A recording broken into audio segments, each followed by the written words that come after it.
This may look like just any other store in downtown Fredericton, but the people who work here are far from ordinary. This building is home to Changes, a program that helps to get homeless people back into the workforce.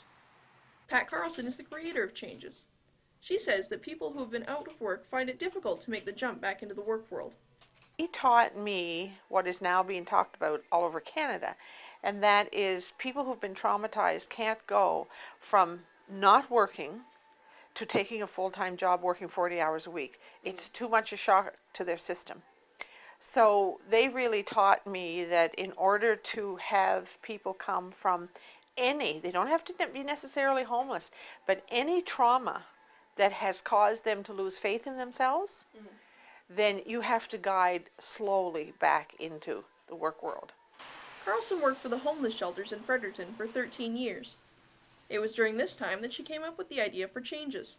While I was at the shelter, I hired a lot of homeless people to work at the shelter as attendants. And I learned from working with them that if you were patient and you offered training and a friendship, a mentorship, financial help, guidance, and you could be their employer at the same time, that many could make the transition to work. Changes is a 12-week program that allows people to learn the skills and discipline they will need to be valuable workers. They begin the program by volunteering at the Changes secondhand store. Not all of the people who come through Changes are homeless. Doreen Miller had been out of work when she hit a run of bad luck and came to Carlson for help. The bad luck started after she broke her leg. While I was having my cast on my leg and what have you, our house caught fire, and it had to be torn down and rebuilt again and that. And I spent 7 weeks in a hotel room, and while we were there, first of all, both of our daughters live in England, and our younger daughter was diagnosed with skin cancer while we were in the hotel. Changes opened on November 21st, 2007, and, according to Carlson, the community has been supportive since the day they opened their doors. So at 10 to 10, there wasn't a person around the store. And we had worked, we had gone for 3 straight weeks, morning, noon, and night. And we unlocked the door at 10 o'clock, and at 5 after 10, the place was packed. And I thought, where did they come from?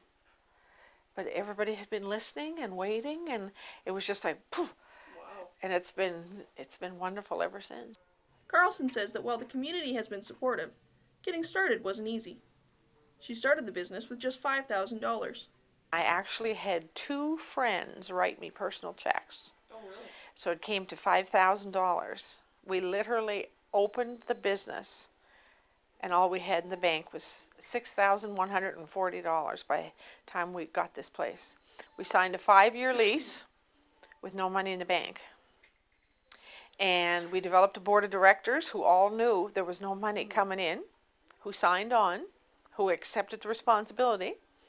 And it was kind of like divine providence. The program has been very beneficial for people like Doreen Miller. Well, like I say, I have a reason to get out of bed every morning and to do something that's constructive and, build on my low esteem levels and things like that. And like I say, to help other people out and what have you. Carlson says that working with the homeless has changed her outlook on life. If they were able to smile, I felt I had no right not to.